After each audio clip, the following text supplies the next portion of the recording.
Hello everybody, welcome to Initial Solution. In this tutorial, I will show you how to download ChatGPT on Windows. So let's have a look now. To download ChatGPT on Windows, go to your web browser and search for OpenAI.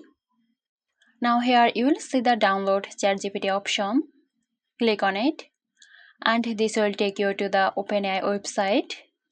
Now scroll down a bit and under the downloading for desktop section, you will see download for Windows and click the download option.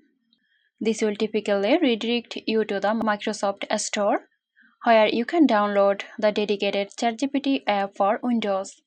Then simply follow the on-screen instruction to install it on your system.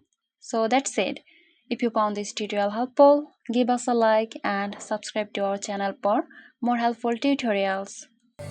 This video is sponsored by Zerosoft. Zerosoft offers graphic design, UI UX design, digital marketing and web development. Elevate your brand with Zerosoft today. For more details, check the description box.